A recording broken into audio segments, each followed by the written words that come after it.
Ever imagine, like, dedicating your whole life to one single cause? That's basically the story we're going to dive into today. Okay. Francisco de Miranda. Oh, wow. This guy, he was all about revolution. Yeah. Not just one, not two, but three huge GE revolution. Oh, wow. American Revolution, French Revolution, Okay. and the Spanish-American Revolution. Wow. All because I can see why we're doing a deep dive on this guy. he wanted to free South America. I mean, that's a life, right? Yeah. A life devoted to that. A whole life, yeah. Yeah. What's fascinating to me is how personal this was for him.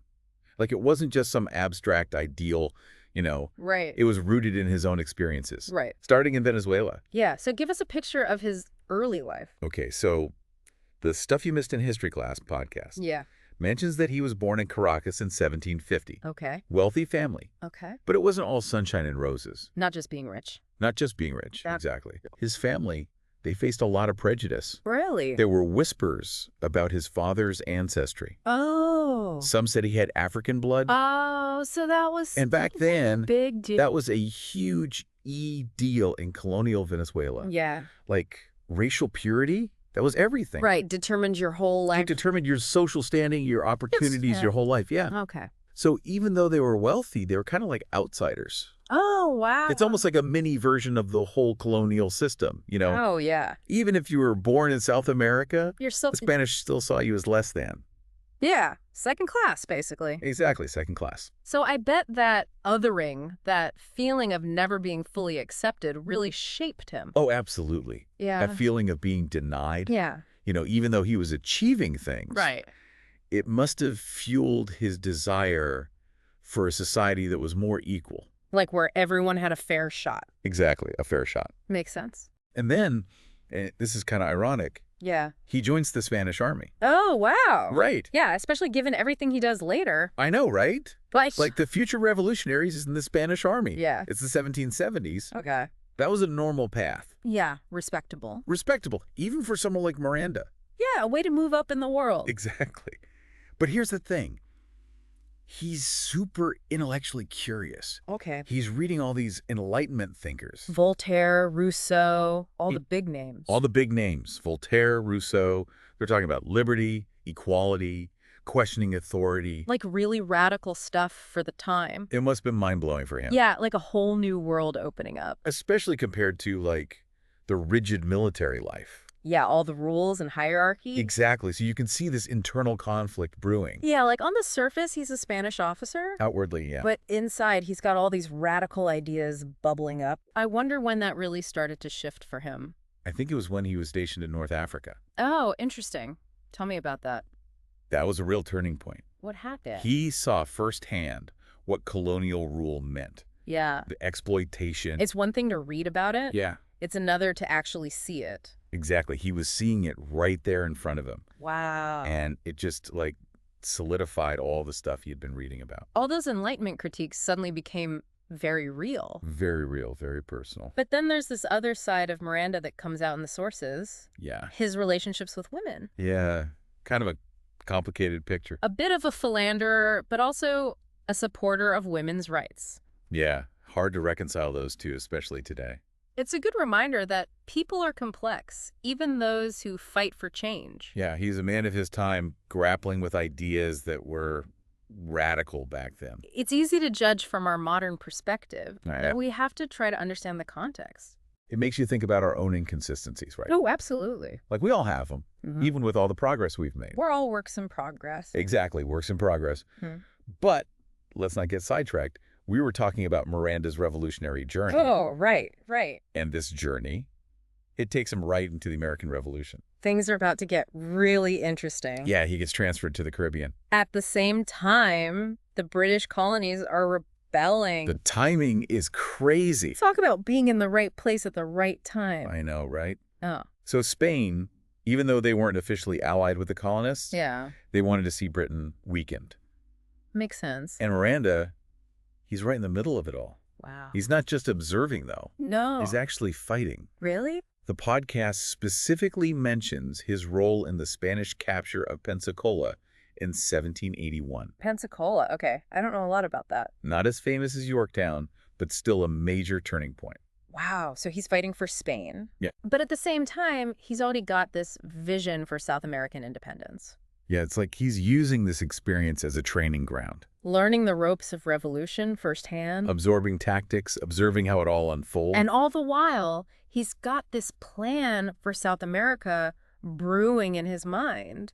Amazing. It's remarkable. Yeah. He's got this dual focus, like he's committed to the cause at hand, but he's always got this bigger goal in sight. Yeah, his own revolution. Mm. And that revolution, in his mind, was huge. How huge are we talking? Like, he envisioned this vast empire covering a big chunk of South America. Wow. He called it Colombia. Helbia. He wasn't just thinking about kicking out the Spanish. No. He wanted to create a whole new system, Wow. new constitution, A whole new society? even a hereditary Inca emperor. Whoa, now that's ambitious. Right. He's not messing around. This vision, it was bold, it was idealistic, Maybe even a little ahead of its time. maybe. To pull that off, he knew he needed more than just military experience. He needed allies, He needed people to back him up. powerful people. Yeah, he had to win over the big players in Europe. And that brings us to his grand tour of Europe. Ah, yes, the famous Grand Tour. Not your typical European vacation. No, this was a mission.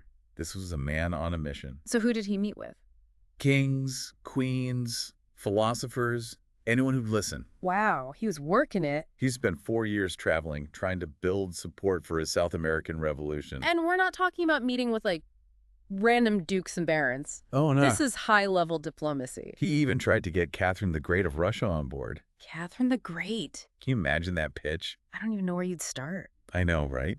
What would you say to convince her to back a revolution in South America? I have no idea. It just shows how much he believed in his vision. He was willing to approach anyone. Even the most powerful people. He was like a master networker. Ah, Charismatic, a tireless advocate for his cause. it's incredible how determined he was. I know, right? Even when the odds were totally stacked against him. It makes you think about what drives people like that. Yeah, and that drive, it leads him to France. Oh, Frank! Right when the French Revolution's about to explode. Wow, talk about timing. I know, right? Maybe the wrong place at the wrong time, you think? Maybe. Back to our deep dive into the life of Francisco de Miranda. Okay. Last we left off, he was heading right into the French Revolution. Right into the chaos. I know, right? It was a crazy time. Like a pressure cooker of history. So much change happening so fast. Yeah. Hopes and anxieties. Yeah, and the old world was, like, falling apart. It was a whole new world struggling to, to be born. Yeah, and right in the middle of it all, here comes Miranda, Our champion of liberty. arriving in Paris in 1792. Talk about a historical moment. I know, right? But he doesn't just, watch from the sidelines. No. He joins the French army. Wow, he really jumps in headfirst. He did. Mm. And he rises through the ranks pretty quickly. Becomes a major general. Major general. Mm-hmm. It makes you think, like, what was it about this fight that drew him in? Mm. Was it solidarity with people trying to, overthrow tyranny? Yeah. Or was it more calculated, Like a way to get more experience for his South American Revolution. Maybe both. Probably. This seems to be like a theme with Miranda. What do you mean? Like he's able to pursue his own goals Yeah. while also being part of these big movements. Yeah, he's got his own agenda, but he's also a true believer in the cause. Right, exactly. It's a tricky balance. It is. Okay. But those times, in revolutionary France, Yeah. they were dangerous. Very dangerous. Not all sunshine and roses. No, definitely not. It wasn't just about, ideals and winning. Right. There was a lot of violence, Yeah. suspicion, political purges. Yeah, the reign of terror. Yeah, and Miranda, he got caught up in that. Oh, no. How so? He was accused of being a double agent. Whoa, a double agent. Yeah, working for the British. That's a serious accusation. It was a time when anyone could be accused of anything. It's just paranoia and fear running rampant. It's amazing he even survived. He managed to escape the guillotine. He did. But even though he escaped, physically, Yeah. it must have been disillusioning for him. To see the revolution turn on itself. Yeah, to see the people he believed in, Yeah. turn on each other. It's like the revolution devoured its own children. Exactly. It must have really shaken his faith in Yeah. in revolutionary ideals. Definitely. It showed him that power corrupts, even in the hands of those who are fighting for freedom. Right. I bet that changed his thinking, made him more cautious. Yeah, more pragmatic about how to approach revolution. Yeah, more realistic. So he escapes the guillotine, but he can't stay in France. Where does he go next? He ends up back in London in 1798. Exiled again? Exiled again. Yeah.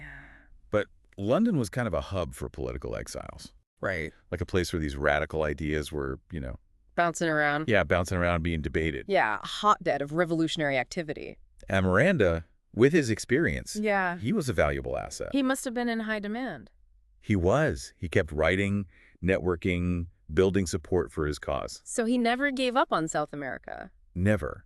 And he even gets married and starts a family in London. Really? Yeah, to an English woman named Sarah Andrews. Wow. So he's got this whole domestic life going on. At the Yeah. same time, he's trying to liberate a continent. I know, it's a lot. How did he even manage that? I don't know. It's like he had these two separate worlds, Yeah.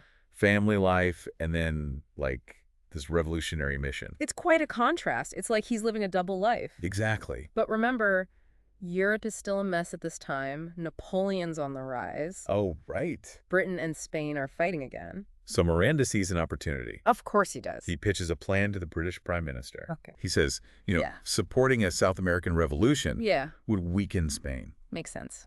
And give Britain a strategic advantage. Exactly. He's using all his connections, his experience to try and, To make his dream a make reality. it happen. It's a bold move. It is. Going straight to the top. Did it work? Well, not exactly. Not happen. The British, they saw the potential, Yeah. but they weren't ready to, like, openly support a revolution. They were hesitant. Yeah, the Napoleonic Wars were draining their resources. They didn't want to risk a full-blown war with Spain. Exactly. So what does Miranda do? He can't just sit around and wait? He doesn't. He's a man of action, remember? Right. So what does he do? He decides to just do it himself. Wait, what? He raises funds, Okay. gathers a small force, Wow. and sets sail from New York To Venezuela. to Venezuela in 1806. That is incredibly risky. I know, right? Launching a revolution from across the ocean With limited resource. against a powerful empire. It was a gamble. It was a huge gamble. But he believed in himself He believed in his destiny, and in the cause in the cause, that this was his chance to, to make it happen. yeah, to finally make it happen. So tell me, how did it go? Did he pull it off? Well, that's where things get complicated. We'll have to explore that in the next part of our deep dive. Oh, man, you're leaving me hanging. It's a story of bravery, Okay. setbacks, and the challenges of, like, Yep. starting a revolution from far away. Back to the deep dive. Okay? We left off with Miranda launching this daring expedition to liberate Venezuela. Right. Right. A bold move, Yeah. but as we know, revolutions, Yeah, they're messy. they rarely go according to plan. Absolutely. Miranda, he finds that out the hard way. Yeah. He lands in Venezuela, 1806, ready to spark this, like, continent-wide uprising. Yeah. But it doesn't quite go as he expected. Things on the ground are always different from the grand vision. They are. Yeah. He makes 2 attempts, and both end in retreat. Oh, wow. What went wrong? You'd think after fighting in the American and French revolutions, he'd have it figured out. Right. Like, what's the secret sauce? Well, he had the military part down for sure, Yeah. but I think he missed some crucial local dynamics. What do you mean?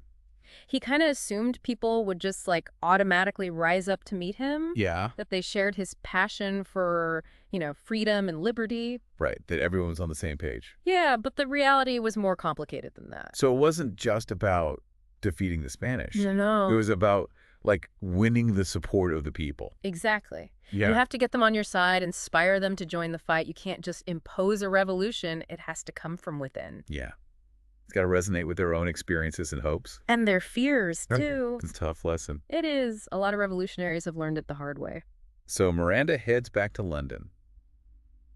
Defeated, but not broken.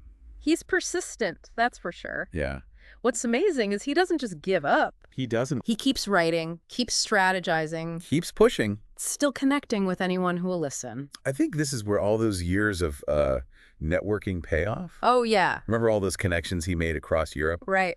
He planted a lot of seeds. Yeah. And by the time news of the South American uprisings reaches Europe, Yeah. Miranda is seen as the expert. Oh, wow. So he becomes the go-to guy. He becomes the symbol of South American independence. Through sheer force of will, it seems. Yeah. And then, in 1810, everything changes. 1810. Revolution breaks out in Caracas, His hometown. his hometown. A junta declares independence from Spain.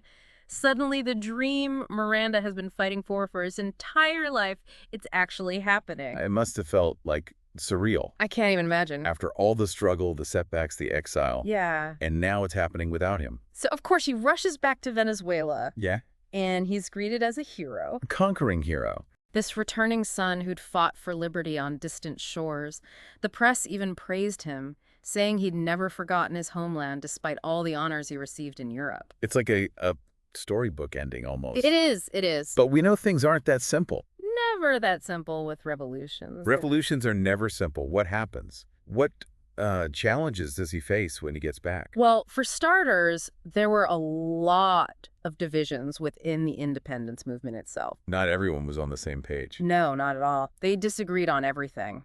The form of government, what to do next, even Miranda's role. It's like just as they achieve independence, they start fighting amongst themselves. Yeah, it happens a lot. And then, as if things weren't bad enough, there's a devastating earthquake in 1812. Oh, right, the earthquake. It leveled Caracas, killed thousands. This is a catastrophe. It shook the whole revolution to its core. Some people saw it as a sign from God, a punishment for rebelling against Spain. Wow. It demoralized the revolutionaries and emboldened the royalists. Talk about bad timing. So now Miranda's leading a revolution that's on the verge of collapse. Yeah, and they turn to him. They're desperate. The podcast mentions they give him dictatorial powers. Wow, really? It's like they're saying, you fix it. You have the experience. It's a fascinating twist. It is. Here's Miranda, this lifelong champion of liberty, suddenly in a position of absolute power. It's a real test of his ideals. It is. So did it work? Did he manage to turn things around? Sadly, no. Oh. He did his best, but the odds were just, like, too great. Yeah. The royalists were gaining ground. Right. Strategic points were falling. Yeah. There was still all this infighting. So what could he do? To prevent even more bloodshed, he signed an armistice with the Spanish. An armistice. That That is must have been incredibly difficult for him. After everything he'd fought for. To give up like that. But it was a pragmatic decision. Yeah. He figured he could go back into exile in London, Okay. but he was betrayed Betrayed. By who? by his own comrades. They saw the armistice as treason, Right. and they handed him over to the Spanish. The very people he'd been fighting his whole life. The irony is incredible. It is. So what happened to him? He was imprisoned. Where? First in Puerto Rico, Okay. then in this notorious prison in Cadiz, Spain. La Caraca. Yeah, La Caraca. It's a reminder that revolutions can be as cruel to their heroes as to their enemies. Yeah. A tragic end to a remarkable life. Tragic, yeah.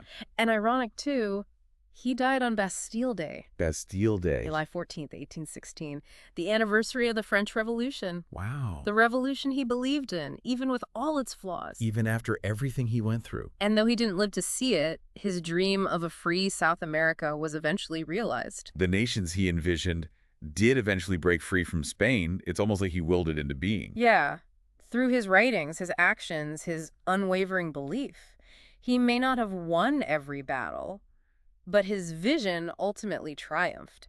He became known as El Precursor. The forerunner of South American independence. Exactly. His ideas, his life, they inspired generations of revolutionaries. It makes you think, what would you dedicate your life to with that kind of passion? Yeah. What vision would drive you to risk everything, to fight for something bigger than yourself? That's the question Miranda's story leaves us with. Thanks for joining us for this deep dive into the life of Francisco de Miranda. We hope you found it as fascinating as we did.